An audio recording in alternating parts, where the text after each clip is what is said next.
Market માસ્ટર્સમાં આપનું સ્વાગત છે અને હું છું પ્રીતિ દલાલ અને આજે આપણી સાથે જોડાઈ રહ્યા છે માર્કેટ એક્સપર્ટ નિપુન મહેતા. નિપુનભાઈ, એક સ્લો ડાઉન, એક રેન્જ બાઉન્ડ અત્યારના આપણે કારોબાર જોઈ રહ્યા છે.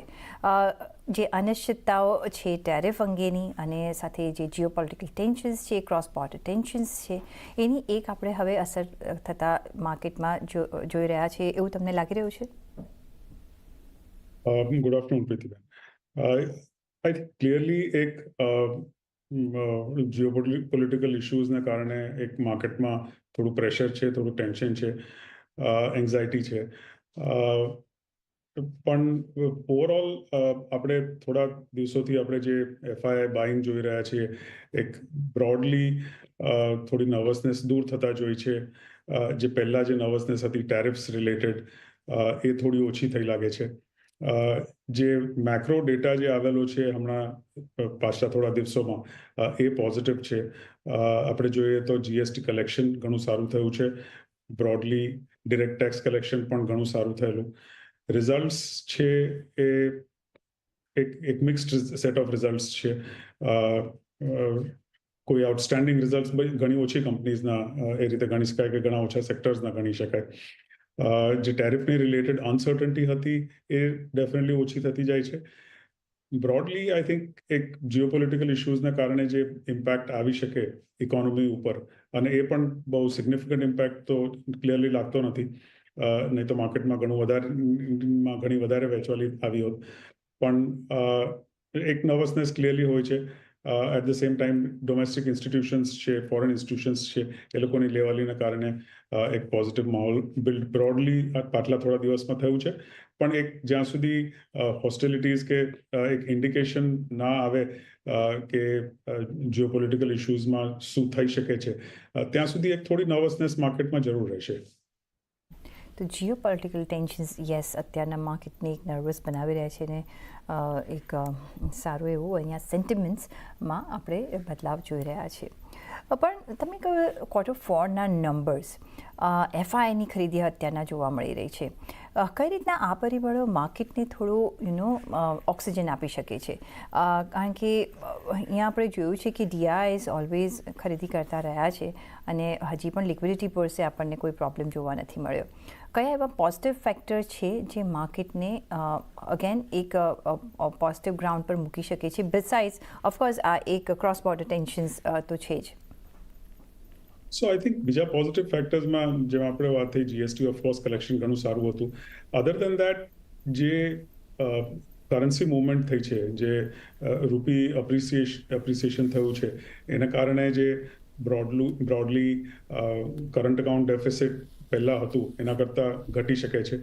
જે આપણે ક્રૂડ ઓઇલ ઇમ્પોર્ટ પ્રાઇસીસ છે એનું બિલ એક ક્લિયરલી ઘટશે. બીજું ઓફકોર્સ ક્રૂડ ઓઇલના ભાવ જે ઘટ્યા છે એનો એક બેનિફિટ ઇકોનોમીને ડેફિનેટલી મળશે. એના કારણે ઇન્ફ્લેશન કંટ્રોલમાં રહેશે, અને જો ઇન્ફ્લેશન કંટ્રોલમાં રહેશે તો સેન્ટ્રલ બેંક પાસે હજી પણ રેટ ઘટાડાની આગળ તક રહેશે. સો એ ઘણો મોટો પોઝિટિવ છે. નેક્સ્ટ આરબીઆઈની મીટિંગ થાય ત્યારે શું સ્ટેન્ડ આરબીઆઈનું રહેશે રેટ કટ માટે, એ ઘણું મહત્વનું છે. પણ બ્રોડલી આ બધા ફેક્ટર્સ છે, પ્લસ જે ટેરિફની અનસર્ટન્ટી છે, અને જેમ ન્યૂઝ આવે છે કે કદાચ ઇન્ડિયાનું ટેરિફ એગ્રીમેન્ટ અમેરિકા સાથે જલ્દી થઈ જશે, અને ઓલરેડી ઇનિશિએટ થયેલા છે 2 થી 3 સેક્ટરમાં ટેરિફ ફ્રી ઇમ્પોર્ટ અને એક્સપોર્ટ, એનું કઈ રીતે એક્સેપ્ટન્સ થાય છે. એટલે પોઝિટિવ ફેક્ટર્સ ટેરિફ રિલેટેડ પણ ઇન્ડિકેશન સારા આવ્યા છે, પોઝિટિવ આવ્યા છે, અને એને જ કારણે આપણે એફઆઈઆઈમાં કોન્ફિડન્સ જોઈ રહ્યા છીએ કે છેલ્લા ઘણા દિવસોથી એક પોઝિટિવ ફ્લોઝ આપણે જોયા છે. જે પાછલા લેટ્સ સે જાન્યુઆરીથી માર્ચમાં જેટલા નેગેટિવ ફિગર્સ જે આપણે જોયેલા વેચવાલી જોયેલી, એની કમ્પેરિઝનમાં એપ્રિલમાં અને મેમાં જે ઇનિશિયલ ફિગર્સ આવ્યા છે એ પોઝિટિવ રહ્યા છે. એ એક ક્લિયર પોઝિટિવ ઇન્ડિકેટર છે. એટલે પોઝિટિવ ફેક્ટર્સ છે. આઈ થિંક રિઝલ્ટ્સમાં રિઝલ્ટ સિઝન પતે અને એક બ્રોડલી કેવું રિઝલ્ટ એટમોસ્ફિયર રહે છે. અત્યારે જે ખાસ કરીને મેનેજમેન્ટ કોમેન્ટ્રી આવી છે એ વેટ એન્ડ વોચની ક્લિયરલી દેખાય છે. જ્યાં સુધી આ ટેરિફની અનસર્ટનિટી કે જીઓપોલિટિકલ ઇશ્યુઝની અનસર્ટનિટી જ્યાં સુધી દૂર ના થઈ જાય ત્યાં સુધી એક કમિટમેન્ટ ઘણા બધા બિઝનેસીસને કેપેક્સ રિલેટેડ છે એમાં થોડું ડિલે થઈ શકે છે. એવા ઇન્ડિકેશન્સ પણ આવી રહ્યા છે. સો હવે આજે તમારે નિવેશ કરવું હોય તો તમે ક્યાં કરી રહ્યા છો અત્યારના? બિકોઝ અત્યારના આપણે એવેન્યુઝ શોધી રહ્યા છીએ કે કઈ રીતના આગળ આપણી ઇકોનોમી ચાલશે, જે રીતના ટેરિફની ચિંતા છે, કઈ રીતના આપણે આગળ વધી શકીશું, કઈ રીતના કેપેક્સ થાય છે, તો એ કયા આપણે સેક્ટર્સમાં નજર રાખી શકીએ છીએ. પણ જે પોઝિટિવિટી આપણે જોઈ રહ્યા છીએ કન્ઝમ્પશનમાં, અને તમને લાગે છે કે એ પોઝિટિવિટી સાથે આપણે આગળ વધી શકીશું? અહીંયા કન્ઝમ્પશનનો ગ્રોથ તમે જોઈ રહ્યા છો કારણ કે ઇન્ફ્લેશન એક સારું એવું કાબૂમાં આવી ગયું છે. ઇફ યસ, કયા એવા કન્ઝમ્પશન ઓરિએન્ટેડ કાઉન્ટર્સમાં તમે નજર રાખશો નિવેશ માટે? સો કન્ઝમ્પશનમાં એક પોઝિટિવ ઇન્ડિકેશન બોથ રિઝલ્ટ્સમાં અને મેનેજમેન્ટ કોમેન્ટ્રીમાં થોડું દેખાઈ રહ્યું છે. રૂરલ કન્ઝમ્પશન પણ ગ્રેજ્યુઅલ અપટિક આવેલું છે. એક પીક લેવલ પર પહોંચવાને હજી સમય લાગશે, પણ એટ ધ સેમ ટાઈમ જે પ્રીમિયમાઇઝેશન જે આપણે કન્ઝમ્પશનમાં જોઈ રહ્યા હતા એફએમસીજીમાં કે કન્ઝમ્પશન રિલેટેડ સેગમેન્ટ્સમાં, એ પ્રીમિયમાઇઝેશન થોડું એવા પણ ઇન્ડિકેશન છે કે રૂરલ એરિયાઝમાં પણ પ્રીમિયમાઇઝેશન થાય છે. એ એક ઘણો મોટો બેનિફિટ ઘણી એફએમસીજી કંપનીઝને મળી શકે છે. જો રૂરલ એરિયાઝનું પ્રીમિયમાઇઝેશન થાય તો ક્લિયરલી એક માર્જિન એક્સપેન્શન થઈ શકે છે. એટલે કન્ઝમ્પશનમાં એક પોઝિટિવ ઇન્ડિકેટર આ ક્વાર્ટરમાં જરૂર આવ્યું છે. આગલા 1 થી 2 ક્વાર્ટરમાં, અને ખાસ કરીને ઓફકોર્સ વ્યાજના દરો ઘટ્યા છે એનો બેનિફિટ ક્લિયરલી મળશે. પણ જો જે રિયલ કન્ઝમ્પશનમાં કિકર આવી શકે એ બેંક્સ કે એનબીએફસીઝના લેન્ડિંગથી આવી શકે છે, અને એ આપણે થોડું કંટ્રોલ જોયું છે. વેધર વી લુક એટ આપણે વ્હાઇટ ગુડ્સ જોઈએ, 4 વ્હીલર્સ કે 2 વ્હીલર્સ જોઈએ, એમાં જે એનબીએફસીઝનું એગ્રેસિવ લેન્ડિંગ પહેલાં થયું હતું કે પછી બેંક્સનું લેન્ડિંગ એગ્રેસિવલી થયું હતું, એ થોડું સ્લોડાઉન ડેફિનેટલી થયેલું છે. જે મલ્ટિપલ લોન્સ ઘણા લોકોએ લીધેલી એને કારણે, તો એ સ્લોડાઉનને કારણે એક જે જેટલો કન્ઝમ્પશનને કિકર મળી શકે કે કન્ઝમ્પશન જેટલું વધી શકે છે એટલું આપણે નથી જોયું ને એમાં થોડું એક સ્લોડાઉન જોયું છે. એટલે બ્રોડલી એફએમસીજી જોઈએ તો એક અપટિક જરૂર આવ્યો છે. આઈ થિંક 1 થી 2 ક્વાર્ટરમાં વોચ કરવાની જરૂર છે કે આ સસ્ટેન થાય છે કે નહીં, રૂરલ એરિયાઝમાં સસ્ટેન થાય છે કે નહીં. પણ ઇન્ડિકેશન્સ ક્લિયરલી પોઝિટિવ દેખાય છે આ સેક્ટર માટે. ઓફકોર્સ એક ઇન્ડિકેશન આપણે ક્લિયરલી પોઝિટિવ જોઈ રહ્યા છીએ. અને ઓફકોર્સ જે રીતના હવે સરપ્લસ કેશ પણ આપણે આવતા જોઈશું, અને જેની એની ઇફેક્ટ આવતા રાયતર આપણે જોઈશું, તો અહીંયા આપણે એક સારું એવું કન્ઝમ્પશનમાં ગ્રોથ જોઈ શકીએ છીએ. બીજો જે એક એરિયા છે બીએફએસઆઈ, અને અહીંયા એક સારું એવું આપણે અપમૂવ જોયું છે. એઝ અ સેગમેન્ટ તમે અહીંયા નિવેશ કરશો, અને ઇફ યસ, કયા વર્ટિકલ્સ તમને ગમે છે? સો બ્રોડલી બીએફએસઆઈ સારી એવી બ્રોડ સ્પેસ અને મોટી સ્પેસ થઈ જાય છે. એમાં સિલેક્ટિવ રહેવાની ડેફિનેટલી જરૂર છે. બેન્કિંગમાં આપણે રિઝલ્ટ્સ જોયા છે, બહુ સારા નથી જોયા. એક પ્રોફિટેબિલિટી છે એ મેન્ટેન થતી જોઈ છે આપણે. એસેટ ક્વોલિટી બી પણ સારી એવી મેન્ટેન થતી જોઈ છે. પણ જે ગ્રોથ આવવો જોઈએ એ ગ્રોથ હજી ક્રેડિટ ગ્રોથ થ્રુ નથી આવી રહ્યો. પ્રોફિટેબિલિટી જે આવી છે એ ટ્રેઝરી ગેન્સને કારણે આવી છે, ફોરેક્સ ગેન્સને કારણે આવી છે. એટલે બેન્કોના broadly results as per expectations છે, પણ એનું કોન્સ્ટિટ્યુશન જે છે એ થોડું બદલાય, અને એમાંથી જો ક્રેડિટ ગ્રોથનું કોન્ટ્રીબ્યુશન આવે અને ઇન્ટરેસ્ટ ઇન્કમ જો ઘણી વધી શકે તો એક ક્લિયર ઇન્ડિકેશન સસ્ટેન્ડ પ્રોફિટેબિલિટીનું આવી શકે છે. કારણ કે ટ્રેઝરી ગેન્સ અને ફોરેક્સ ગેન્સ દરેક ક્વાર્ટરમાં જરૂરી નથી કે ક્વાર્ટર આફ્ટર ક્વાર્ટર આવી શકે, પણ સસ્ટેનેબલ ગ્રોથ એક લેન્ડિંગ કરવાથી ક્રેડિટ ગ્રોથને કારણે જ આવી શકે છે. એટલે બેંક્સમાં results have been about average, I would say.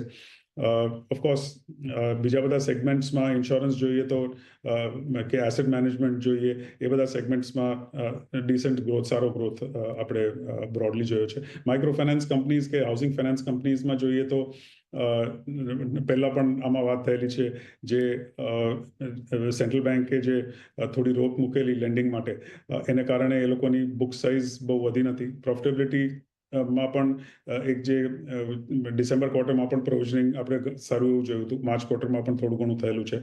એટલે એ સેગમેન્ટમાં માઇક્રો ફાઇનાન્સ કંપનીઝમાં થોડું કોશિયસ રહેવા જેવું છે. હાઉસિંગ ફાઇનાન્સ કંપનીઝમાં બુક સાઇઝ ઓવરઓલ વધી રહી છે, પ્રોફિટેબિલિટી પણ મેન્ટેન છે, એટલે એ એક સેગમેન્ટ પોઝિટિવ દેખાય છે. BFSI broadly as a segment સારું દેખાય છે, પણ ઘણું સિલેક્ટિવ એમાં રહેવાની જરૂર છે, જ્યાં સુધી ક્રેડિટ ગ્રોથ એક સસ્ટેઇન બેસિસ પર આગળ જઈને ના આવે. બેંક્સ માટે તમારો શું વ્યૂ છે? બીકોઝ આપણે એમ પણ સાંભળી રહ્યા છે કે ગવર્મેન્ટ મે બી ઓફલોડિંગ શરૂ કરશે. માઇનર જે સ્ટેક્સ છે 4-5 બેંક્સમાં, લાઈક યુકો બેંક, IOB કે સેન્ટ્રલ બેંક, એ બધામાં કઈ રીતના તમે જોઈ રહ્યા છો? ઓલ તો એ નેક્સ્ટ ફાઇનાન્શિયલ યરમાં હશે, પણ PSU બેંકની તમને શું લાગે છે કે રેલી ખતમ થઈ ગઈ છે? જે લોકો આપણે SBIના પણ નંબર્સ આવતા જોયા, એક થોડું દબાણમાં રહ્યા છે. ઓફકોર્સ એ બિગર બેંક છે, પણ અધરવાઇઝ આ સેક્ટર, આ એરિયા તમને કેવો લાગે?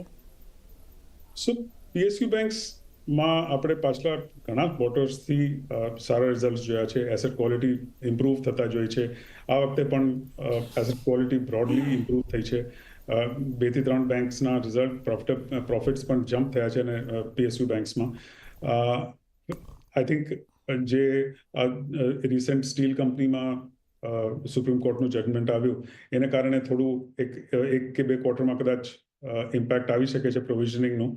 પણ બ્રોડલી જે આપણે પ્રોફિટ્સ જોયા છે, અગેન જે પ્રાઇવેટ સેક્ટર બેંક્સમાં જોયા છે, એ જ પબ્લિક PSU બેંક્સમાં બી જોયા છે કે વધારે કરીને પ્રોફિટેબિલિટી છે એ ટ્રેઝરી ગેન્સ અને ફોરેક્સ ગેન્સના કારણે આવી છે.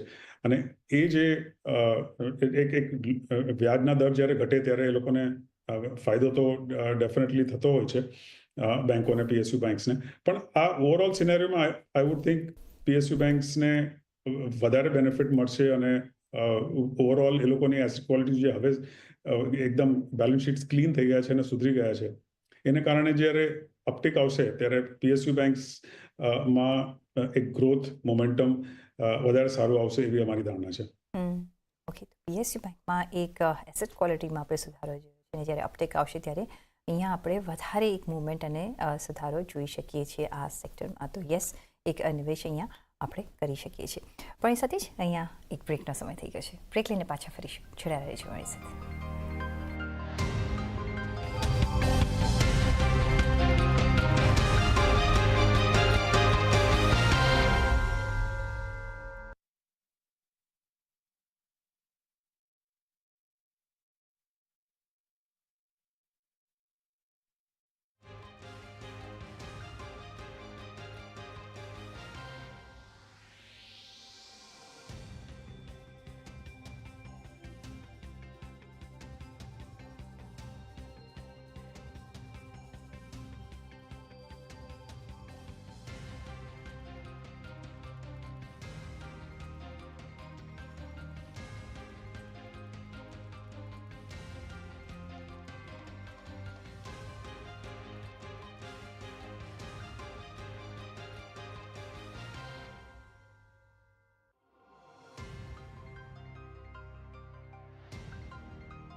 છે આપનું સ્વાગત છે ને આપણે વાતચીત કરી રહ્યા છીએ માર્કેટ એક્સપર્ટ નિપુણ મહેતા સાથે. નિપુણભાઈ, pharma as a sector, of course metal steel as a sector, because અહીંયા એક ટેરિફનો અહીંયા આપણે ચિંતા જોઈ રહ્યા છીએ કે કઈ રીતના ઇવેન્ચ્યુઅલી આપણને ટેરિફ લાગશે. ઓટોની આપણે એક ચર્ચા કરી કન્ઝમ્પશનના અંગે, પણ અહીંયા પણ થોડું એક જે ઇન્ડિયન ગવર્મેન્ટ તરફથી એક પ્રપોઝલ અપાયું છે 0 to 0 ટેરિફ રેસિપ્રોકલ માટે.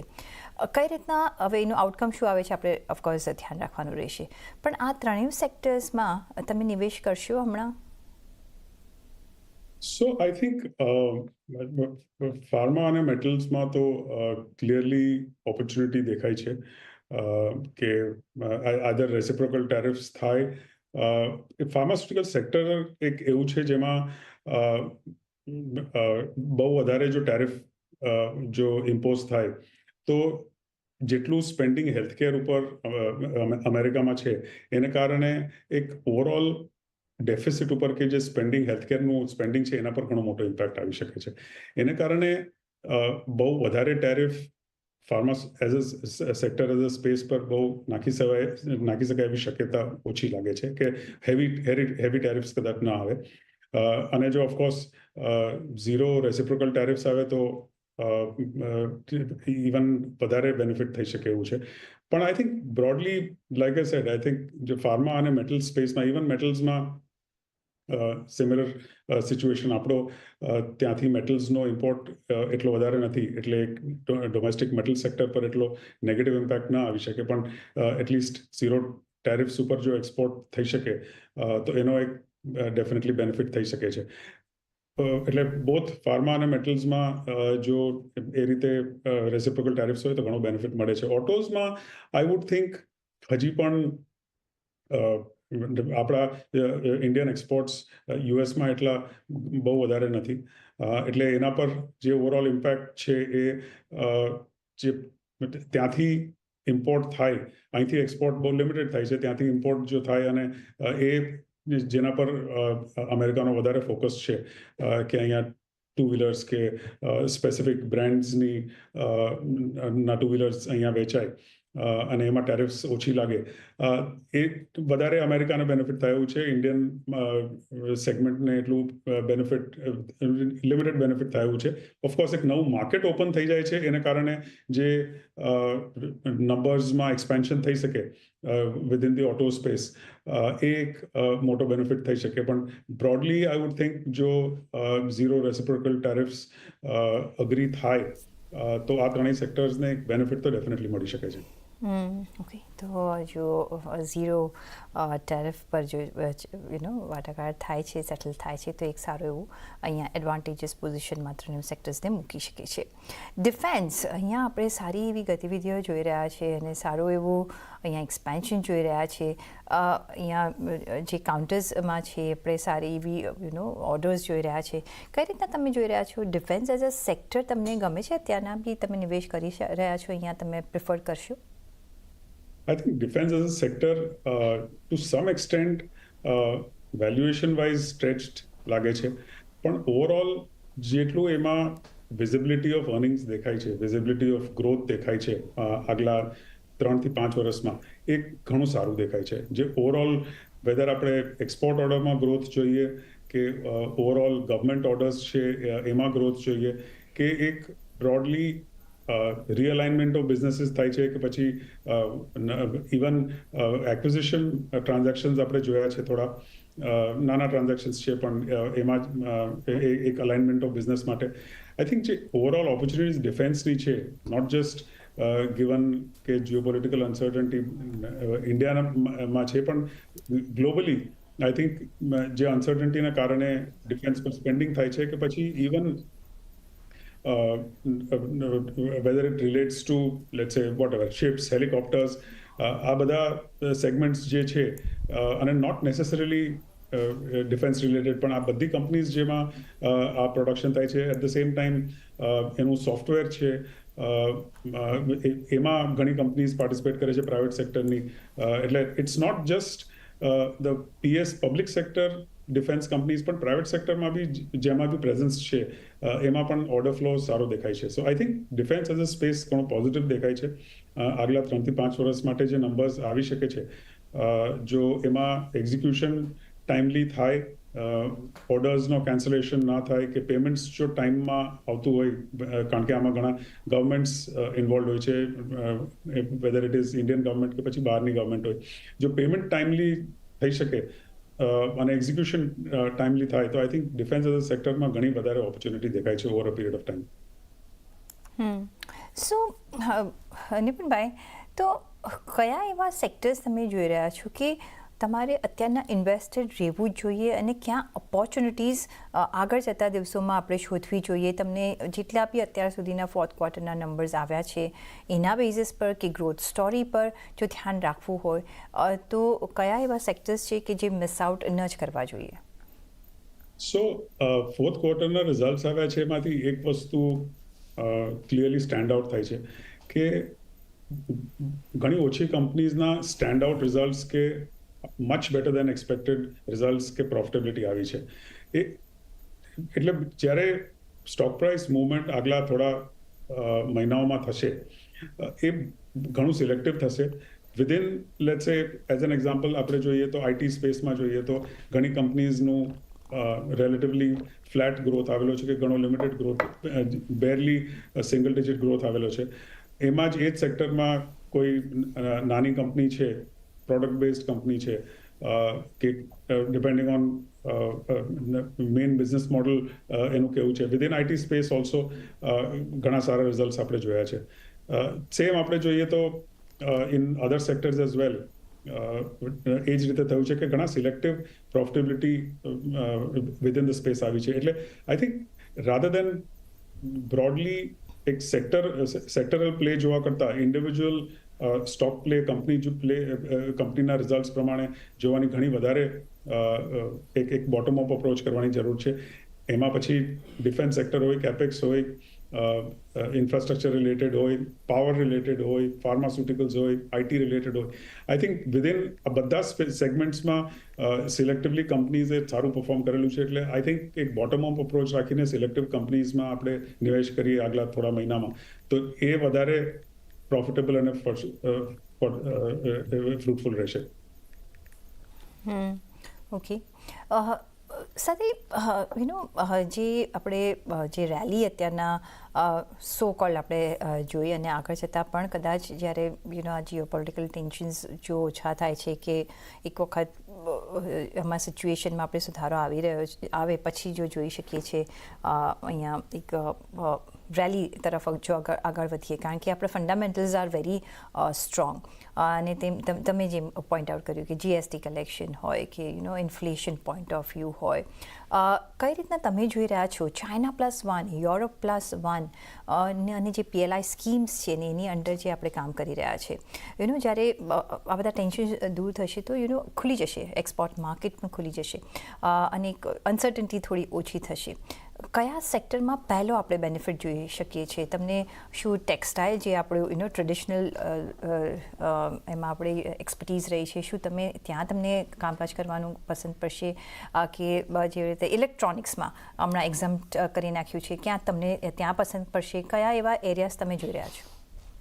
સો broadly I think segment wise આ બધા સેગમેન્ટ્સ તમે કહ્યું, ટેક્સટાઇલ્સમાં, ઇલેક્ટ્રોનિક મેન્યુફેક્ચરિંગમાં ક્લિયરલી ગવર્મેન્ટનો સપોર્ટ રહેશે અને China+1ની ઓપોર્ચ્યુનિટી ઘણી મોટી ઓવરઓલ મેન્યુફેક્ચરિંગ સેક્ટરમાં જ એક આપણે ગણી શકાય.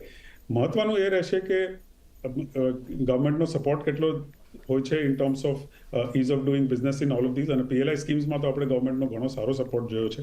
અને બીજું એક કે સ્કેલ એક બિલ્ડ થઈ શકે છે કે શું આપણે નાની કેપેસિટી તો હજી પણ ઘણા બધા સેગમેન્ટ્સમાં આપણે આ જોઈ છે, પણ આ એક મોટી ઓપોર્ચ્યુનિટી છે, મોટી તક અગર હોય એક મેન્યુફેક્ચરિંગ માં બિલ્ડ કરવા માટે, સ્કેલ બિલ્ડ કરવા માટે, તો કેટલો મોટો સ્કેલ આપણે બિલ્ડ કરી શકીએ છીએ, કારણ કે આપણે જો ચાઇનાની સાથે કમ્પેર કરીએ તો આપણું ઘણું નાનો સ્કેલ ઇન કમ્પેરિઝન છે. એટલે જો સ્કેલ બિલ્ડ કરી શકીએ તો એક જ્યારે એક કન્સિસ્ટન્સી ઓફ સપ્લાય અને એક એક clearly better supply chain partner તરીકે જો ઇન્ડિયન મેન્યુફેક્ચરિંગ સેક્ટર પ્રૂવ કરી શકે થ્રુ હાયર સ્કેલ, તો એ ઘણો મોટો બેનિફિટ થઈ શકશે. જી, તો યસ, અહીં આપણે એક ઓફકોર્સ નજર રાખતા રહીશું. પણ ઓન દેટ નોટ, નિપુણભાઈ, ઘણો આભાર તમારો અમારી સાથે આજે જોડાવા બદલ અને આપના વેલ્યુબલ વ્યૂઝ અમારી સાથે શેર કરવા બદલ. અને એ સાથે જ મને પણ આપશો રજા. જોડાયેલા રહેજો CNBC બજાર સાથે. નમસ્કાર.